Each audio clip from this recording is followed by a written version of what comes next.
The Chargers once again played a very sloppy football game on Sunday, and over the last 2 weeks, frankly, they've been a bad team.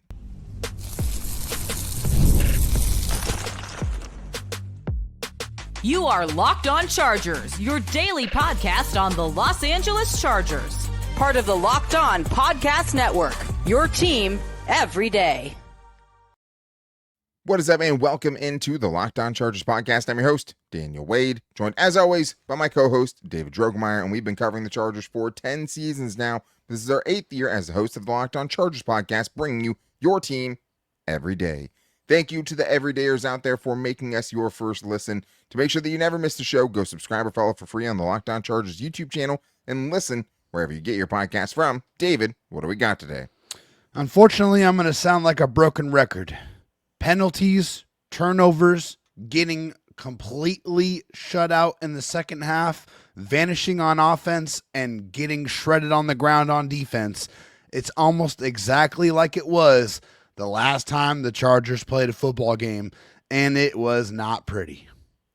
No, it wasn't. They're playing a brand of football right now that you're just not going to be able to win games with. But this episode is brought to you by Mazda. Like our players, we sweat every detail because when you make every moment count, pulling off the unexpected is only the beginning. Stay tuned later for highlights in this week's Moving the Game Forward. Mazda, move and be moved.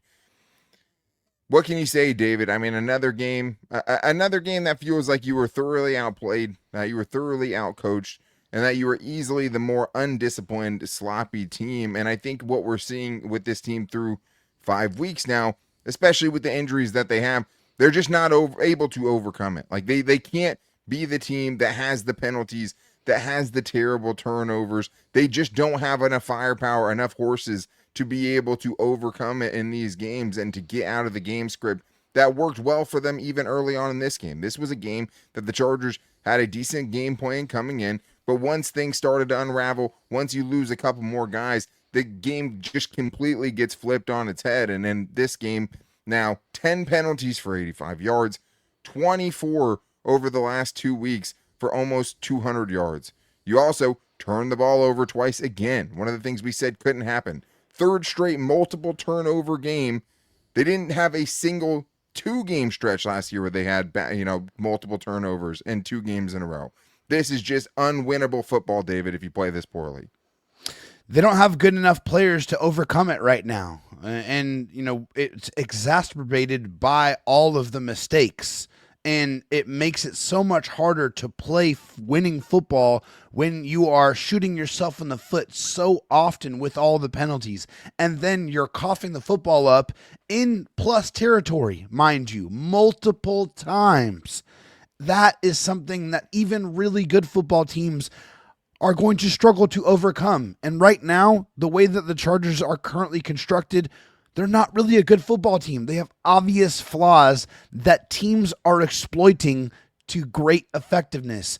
They started off very hot, but unfortunately, they hit a snag and were not ever able to come back from that situation. Yeah, to me, honestly, it's even worse than that. It's not even that they're just not a good football team. They're a bad football team, and they've just played like a bad football team. Like, you cannot win games like this. You just can't. And honestly, for a Jim Harbaugh team, it's unacceptable. And I understand injuries. I understand everything they're dealing with because some of it is procedural. Some of it is a lack of, being able to have the proper, time to practice things and being on the same page. All that. Some of it's you're just getting whooped, right? You're getting these holding penalties to a certain extent because your guys are getting beat. You're having penalties on defense because guys are getting beat. But the other parts of it are just dumb mistakes that shouldn't come from a Jim Harbaugh team. You go get a Jim Harbaugh so that your team doesn't look like this. You go get a Jim Harbaugh team or coach and his coaching staff to be able to elevate the guys that have to come into these games when you have to go next man up. You get these coaches to be able to get to a baseline level that doesn't get your quarterback killed every single week. It's unacceptable brand of football. It's an embarrassment, honestly. This is I'm guaranteeing one of the more embarrassing performances that any Jim Harbaugh established team has ever put on the field. It was brutal. And I hope they feel that way too, Daniel. I hope they own this. I hope it's something where they look at themselves and they're like, wow, how did I actually go out there and put that type of performance on? after how I started the season, after how I put myself in such a great position to be able to do something in the AFC West, and then you go out there and perform like that, you're not going to beat anybody playing that level of football. And it sucks too because, like I said, they started off really good defensively. They had a good game plan. They really limited the Commanders the first couple possessions, forced multiple punts. They were up 10-0, and this is where the game got flipped on its head. Quentin Johnston has a bad fumble, and I say bad not because, he didn't hold on to it. He got hit really hard, and honestly should have been a personal foul. It should have been a 15-yard penalty in my opinion. He took a helmet-to-helmet shot. He dropped the ball, but David, they didn't score a single offensive point after that. That totally turned the game. Completely. It was after that situation, after the Quentin Johnston fumble, it was punt, end of half, punt, turnover on downs, interception on the goal line. They were never able to sustain any level of offense at any point after that really catastrophic mistake that happened. They were not able to recover from that. They had points where they felt like they were going to, and then they cough it up again, and then it just ends right then and there. It was tragic. It was tough to watch. If you think it was tough to watch on TV, it was absolutely unbearable to watch in the stadium when I was surrounded by a bunch of Commanders fans as well. I mean, there was quite a bit there, and it was tough to watch. I mean, really, really, really rough quality football, and they never were able to get back from that catastrophic mistake. And it's crazy too, just because it's Quentin Johnston's first career fumble. He's had drops obviously and bad ones, but this one, it's his first career fumble, and it just comes at such an inopportune time. But a chance to make it 17-0, have a real stranglehold on this game, and instead they go down and score for the first time. That was what jump-started the Washington offense in this game, and then of course you don't end up scoring after that. And that's not Quentin Johnston's fault. You have to be able to get around it, but that was easily the most pivotal moment of this game, with a chance to, after that, with 5 minutes left in the third quarter, the Chargers had 12 yards during that span. It was just rough, totally brutal to watch. But the other big swing in this game was the Chargers, like they did in the first couple games, they fought off the charging. They were able to fight through it and come back and have an answer to it. They almost did in this game. They forced a Washington punt before half. They're up 10-7, and then Ladd McConkey takes a punt return back to the house, obviously filling in spot duty for Darius Davis, their all-pro returner. He has a ridiculous return, makes multiple people miss, broken tackles, hurdles the punter on his way into the end zone, and of course, it comes back. Not only does it come back, it'd be one thing to come back on a hold or something, but you still possess the football. No, you do exactly what you can't have on 4th and 15. You have Marlon Wax running into the punter, getting a roughing the kicker, a 15-yard penalty, an automatic first down, and then the Commanders go down and score to tie the game going into halftime. It's 17-7 potentially going into half, David, and now it's 10-10. Those kind of swings just can't happen. It's one thing that you miss out on that video game return for a touchdown from Ladd McConkey. It's way worse now that it's not a touchdown, and not only not a touchdown, but you're giving the ball right back to the Commanders. It is the absolute worst case scenario in that situation. The only thing that you could not have happened on that play, and it just was a microcosm of the entire game right there in that display for the Chargers. When you had them, you were totally bottling up the Washington offense outside of the one turnover where they get their first touchdown. You stop them again. You stop the bleeding. And then after that, what happens? Immediately give a 50-yard bomb. Right now, they're already in scoring position. Luke McCaffrey, perfect throw from Jaden Daniels with Dante Jackson in decent coverage, honestly. But when your offense and your defense are reeling, the one unit you have, I guess they are banged up. They have missing Darius Davis, but that wasn't what cost them, right? That's where you need your special teams to try to pick you up, and it really compounded the problem, and it just felt like going into halftime, all the momentum was lost, and this game was starting to get away from the Chargers, which it absolutely was. But they did have chances to get back in this game, and I think what we saw was just this offensive line, the way it is currently constituted, you just can't play meaningful offense when you're dealing with what they're dealing with. So we're going to get into all of that and more on today's Locked On Chargers podcast. This episode is brought to you by Square. Your favorite neighborhood spots run on Square. There are certain businesses that truly make neighborhoods feel like home, whether it's the local sports bar packed on game days, the coffee shop that knows your order by heart, or the corner deli that's been serving your community for decades. These are the type of places that bring people together. When neighborhood businesses thrive, the whole neighborhood thrives. Spending money at these kind of places doesn't just support the business, it also supports the people behind it and the community around it. These are the local spots that make neighborhoods feel like home, and so many of them run on Square. And it's not just the places you go in and they know your order by heart, but in a lot of cases, at least for me in my experience, it's the kind of places that you go in and then your bartender says to you, "Oh my God, don't get me started on the Chargers and what they did today." Those are the type of places where they know your name when you come in, they know what you're dealing with, and might even be a shoulder to cry on when things go poorly. So Square is a proud partner of more than 4 million neighborhood businesses around the world. You can go to square.com/go/LockedOnNFL to learn more. But before you do, go support your favorite neighborhood spot. You'll be happy that you did. Square, see you in the neighborhood. This episode is also brought to you by Mazda's moving the game forward. For those who believe it's not just about playing the game, it's about redefining it, there are moments that do more than put points on the board. They move crowds, move culture, and keep the game moving forward. And it was hard to find a Mazda-level player from this one, but David Droegemeier gave me a really good one as far as looking for a silver lining. And the player who definitely moved the game forward was Keenan Allen, who became the fastest player in NFL history to surpass 1,000 career catches, passing the great Marvin Harrison. On a day that it was hard to find that silver lining, Allen ends up in the record books, and it's no surprise because he's persevered through several major injuries to become one of the best receivers in Chargers history. And on an offense that's been very hit or miss, Allen has been a consistent contributor, and he knows the Chargers will have to be better and that better days can be ahead, but they have to be able to move on from this one. That's what keeps fans and players alike moving forward, always chasing the next great moment. When you follow what moves you, the unexpected is only the beginning. And just like that, there's more to every highlight. There's more to a Mazda vehicle. Mazda, move and be moved. Well, we do have to talk to something that, about what happened specifically for the Chargers, who had real chances in this game to be able to get back into it, even with the abysmal end to the first half, even with kind of everything going wrong. They still had their chances, and I think a lot of them were kind of concaved by the Chargers offensive line, which is just still a complete disaster. Before we go into the specific moments, I think it's just worth looking at this offensive line again and just how debilitating it is to have a unit that is this bad. Like, it just, in this game, you allow 9 more quarterback hits. That's 35 now, according to ESPN, over the last 3 weeks, almost an average of 12 per game. You know how many Chargers quarterback hits they had in this game? The Chargers had 1.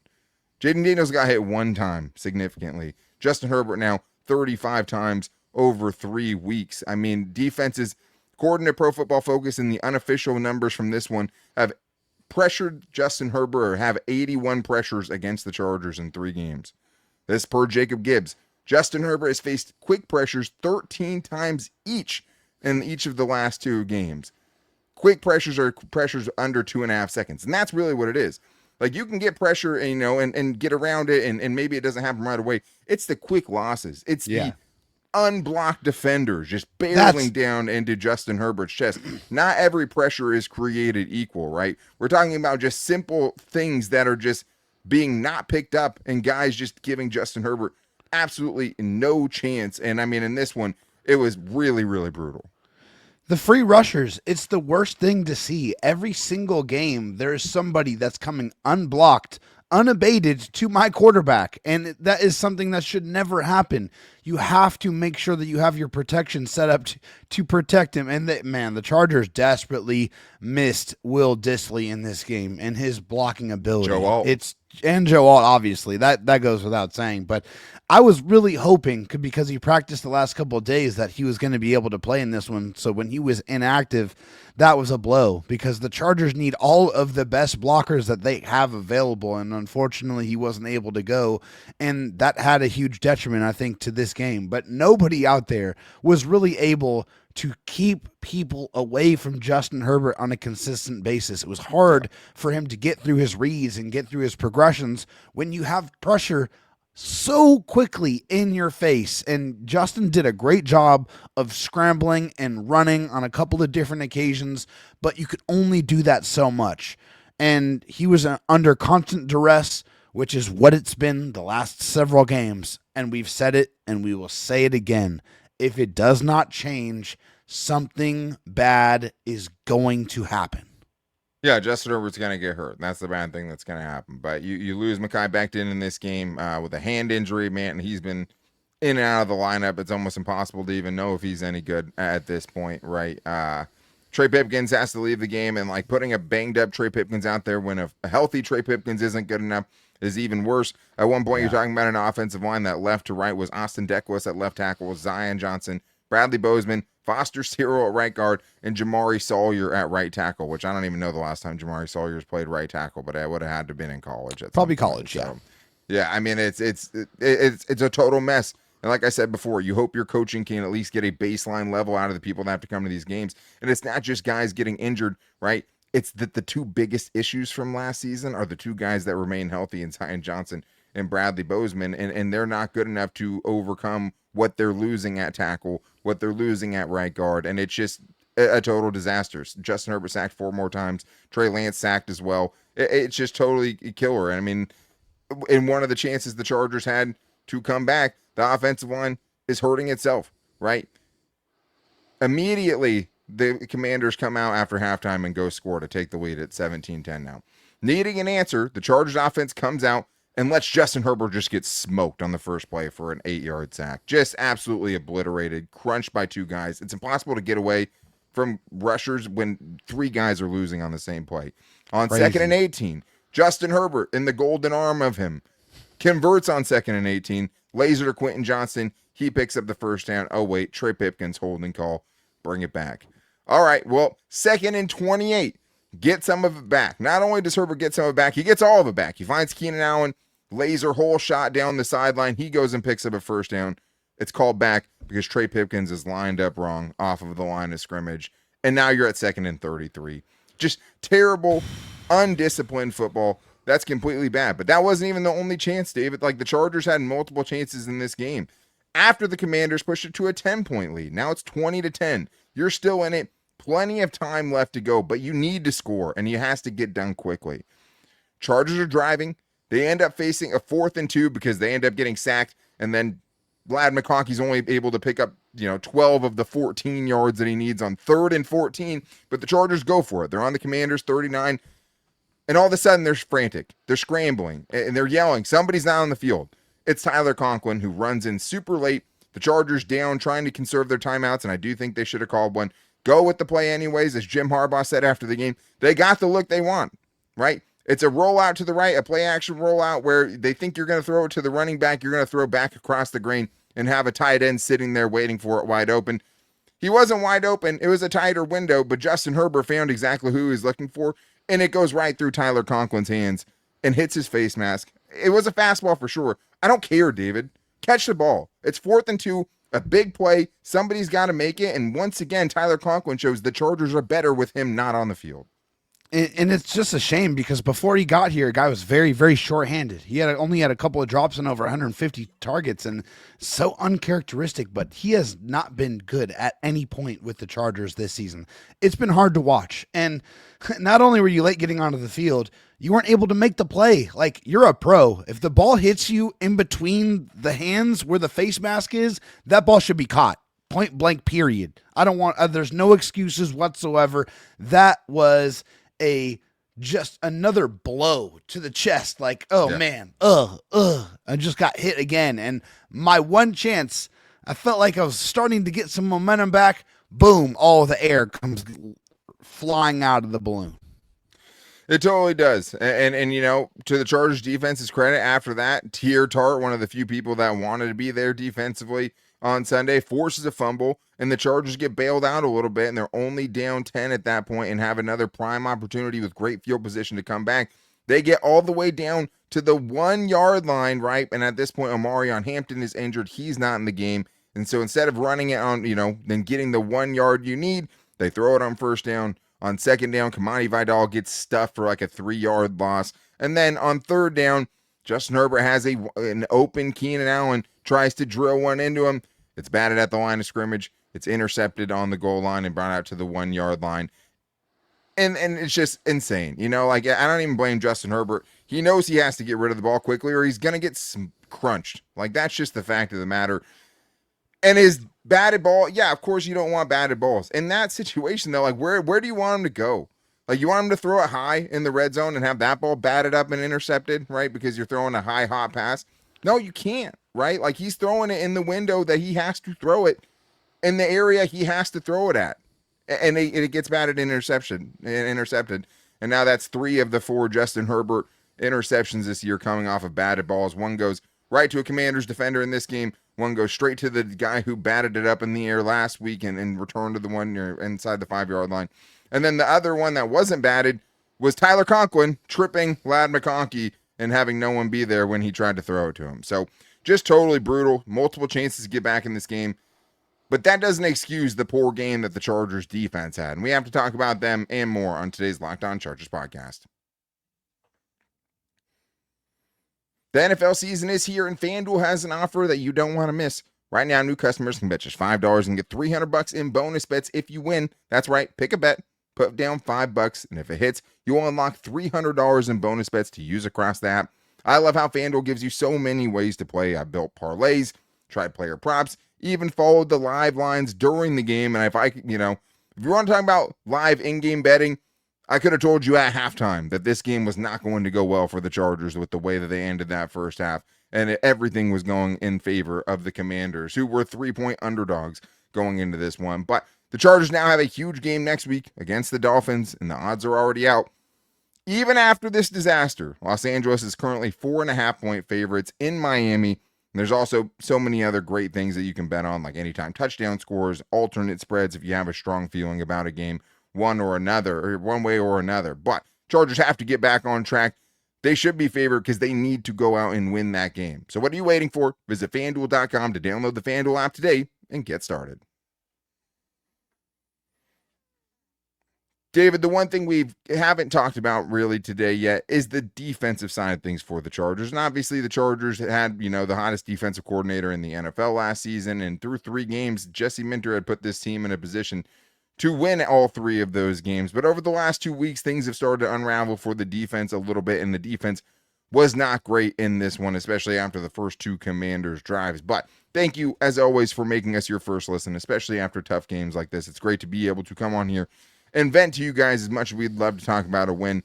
There is something cathartic about having you guys here with us to talk about games when they go this poorly. If you need a second listen, make sure to check out Locked On NFL to stay with everything going on around the league and hear about other teams that aren't the Chargers when the Chargers are playing this poorly. 2 shows a day with Tyler the Man Roland and my guy Tony Wiggins in the Barbershop on YouTube and wherever you get your podcast from. Just a bad day for the Chargers defense, David. I mean, they gave up a season-high 27 points. It's also 27 unanswered points after getting a couple stops against Washington early. Did not force a punt in the second half. Chargers end up allowing points on 5 of the last 6 possessions that the Commanders have. The only other possession at the time they got off the field was when T.R. Tart forced a fumble. But again, David, this week, where it's a sieve the Chargers just can't fill. They can't fix it. And as much as, the offense, again, points off turnovers, didn't put them as bad of situations as last week, but obviously weren't great. It just feels like this defense is leaving a lot to be desired over these last couple of weeks. And once it started raining in this game, it was totally pouring. Yeah, started out great, as you mentioned, with the 2, forced punts, right? I was like, okay, cool. Things are starting to work out. Looks pretty decent so far. And then it all just unraveled. And then, the Commanders really just started to kind of establish themselves and really kind of have their way with the Chargers defense. And a lot of that was on the ground. That's how they kind of established their dominance. 28 carries, 163 yards, 2 touchdowns. That's 5.8 yards per carry. I mean, why would you throw the ball if you're getting a touchdown every time, you provide the ball to the running back twice? It's a first down. I mean, it's really, really hard to play football, and it's hard to cover that long when you're giving up that much against the run, and also you have very little pass rush. Very little. They got 1 sack in this game, 1 quarterback hit. It's not enough. It's really, really hard to play defense when you're getting gashed on the ground and you're not getting any pressure on the quarterback. It's really, really tough to find any kind of redeeming qualities from this type of performance. Yeah, and like obviously you get the forced fumble at one point that was, a chance to get back in the game, but like you were kind of getting gashed when that happened. I mean, that was an outlier. It was the first turnover they had forced since week 2 against the Raiders. But it's more than that though. It's like after the Chargers throw the interception, obviously that's bad, right? But you had a little bit of time to rest. The Commanders are stuck at their own 1-yard line, and you give up a 99-yard drive. Let them take off 6 minutes and 32 seconds off the clock. And then on 4th and 7, you give up a touchdown. That really ices the game, but the game was already over. Second straight poor game from Jesse Minter's defense. And you're right, back-to-back weeks allowing over 160 yards rushing. That's crazy. I mean, you talked about just the totals. Just Bill Krosky-Merritt, 14 carries for 111 yards and 2 touchdowns. And that by itself is disgusting. That's 7.9 yards per carry.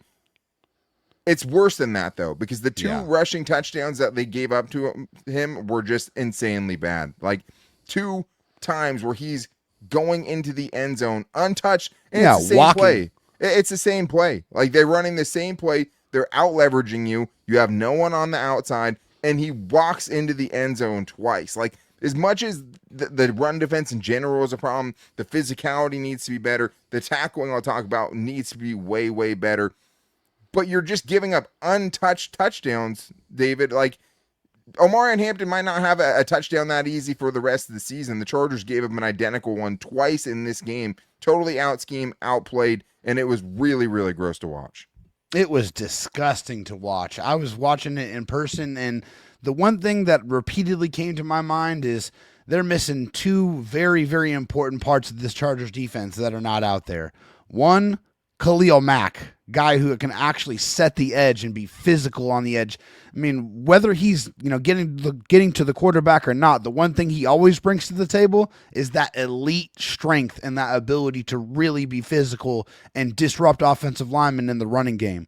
And Denzel Perriman and his stopping power. Like, I mean, they're really missing that physicality, that edge that he brings to the table. Those 2 guys were sorely missed in this game because that physicality that you kind of need to have, especially if you want to play good run defense, was absolutely absent in this football game for the Chargers. Well, and once again, right, you let Jaden Daniels run 8 times for 39 yards and average 5 yards a carry pretty much. I mean, you went into what else game, is new? That's all they do to running quarterbacks. It's every single time. Quarterbacks were averaging 41 yards per game. Jaden Daniels actually finished below average for what quarterbacks do against this Chargers defense, but it came back to bite him again, and it's really ugly to watch, and really poor tackling again. Like I said, I mean, many chances the Chargers had to make a play, many chances where the Chargers had a guy in the backfield and it ends up being a 3-yard gain. Stopping someone for a 2-yard gain turns into an 8-yard gain, and then the other ones, combining out just with the guys who are just going untouched into the end zone. But still. You let Deebo Samuel, multiple catches where he catches the ball at the line of scrimmage, and you're just getting bullied. I mean, Tarheeb still great all season on open field tackles. 3rd and long has the running back dead to rights for no gain. Misses it. It's a 3rd down conversion. And David, we saw a couple of those just disgusting. 3rd and 16 converted, 3rd and 10 converted. I mean, it's poor tackling. It's the pressure not being able to get home. It's a perfect cluster bleep of terrible things happening. And you just don't have a unit that's bailing you out right now, whether it's the corners getting an interception, the safeties being able to make a play on a ball, the defensive line getting the tackles for loss to put the other team behind the sticks. It's just bad. When you can't tackle, you can't get pressure on the quarterback, and you can't stop the run, that's a bad defense. It's a bad defense for sure. And yeah, like I said, they're definitely missing some key pieces, but they're also needing to change the way that they play, just period. They got to show up and be physical. That's one thing you can bring to the table no matter who you're playing, no matter who's out there. That's a mindset, that's an attitude that you have to bring every single time that you step up. And quite frankly, they've been too soft. They got ran right through for the 2nd consecutive game. That has to stop. You got to look at yourself in the mirror and say, I got to end this right now. The buck stops right here. We just got embarrassed against a superior football team that you claim that you say that you are. Not right now, you're not. Go fix it. Go get back on that practice field. Go get back in that classroom and fix this mistake. It can be done, but it has to be done right now. Well, and just like, we talked about Deion Henley going into this game too. It's still another game where you're just not really noticing him. He still doesn't seem to play. It doesn't seem the same. I mean, Troy Dye was surprised to see he had 3 tackles for loss in this game because he also had a few blunders as well. It's really hard to know who to turn to right now. I mean, Derwin James, the guy you need most right now, is missing a big tackle that leads to a huge Bill Krosky Merritt run. Like, it's just that everywhere they turn right now, someone that they need to come through for them just straight isn't doing it. And a lot of that is the physicality and just the want to, the energy that they're bringing, the rallying to the football that was so good over the last 3 weeks. Because you can miss tackles and you're going to miss tackles. If you have a couple guys there to help you clean it up and you're able to slow them down, it's not as big of an issue. But you just don't see that same rallying to the football. On a Deebo Samuel catch for 3 yards, it turns into a 12-yard gain, right? Or Ja'Cory Crosby-Merritt getting stopped at the line of scrimmage at least 4 or 5 times in this game, where he ended up ripping off at least 5 yards or more after contact. Like, it's just really bad. You combine that with only hitting Jaden Daniels once in this game. You don't have a pass rusher that's consistently getting home. And really, anyone to take the pressure off of the other team to just focus their sole attention on Tui Tuipulotu, who we know has been really good this season. So much to fix. And I don't, it's just crazy, David, because we're talking about a team who started 3-0, who's had some really bad injury luck. What else is new? We'll have the Ben Herbert conversation, I'm sure, at some point this week. At the same time, man, it's just like you just have to be better. You have to be coached better. There has to be a better baseline. This was a good team you went against, but unfortunately, you should have been right there with them. I thought it was going to be a close game. I thought the Chargers would, lose by 3, but I still thought it would be a close game. But unfortunately, all of the things I was afraid of came true. And until, the Chargers can fix some of these things and just show us that they can do it, it's going to be really, really hard to buy into this team going forward. But I'm sure you guys have a lot to say as well, and you will get that chance tomorrow and get that platform, because it is Buy or Sell Tuesday, getting into the biggest Charger storylines and overreactions, and we want to hear from you at Locked On LAC on Twitter, at Locked On Chargers on Instagram, in the YouTube comments, on our Locked On Chargers Facebook page. Wherever we post the show, you can also get your input onto tomorrow's show on a big-time buy or sell show. But to make sure you don't miss it, go subscribe or follow for free on the Locked On Chargers YouTube channel and listen wherever you get your podcast from. Because even when it's tough, it's good to be here with you guys and to commiserate with you and talk about how things can potentially get better. So if you want to hit us up, make sure to do that, or call into the voicemail line at 323-524-7924 and give us your 30-second Chargers buy or sell or question. But ugly, ugly game. And David, now the attention turns. You let this game spiral. You let the last game spiral. Do not let this season spiral, because you're feeling dangerously close to doing that right now. You've already blown a 3-game lead in your division, right, as far as just having that off the rip. It needs to stop now. Somebody has to stop the bleeding, and we'll see if they can do it. But that's going to wrap it up for today's show. We're back with you guys tomorrow, getting into Buy or Sell Tuesday. Until then, take it easy and go Bolts.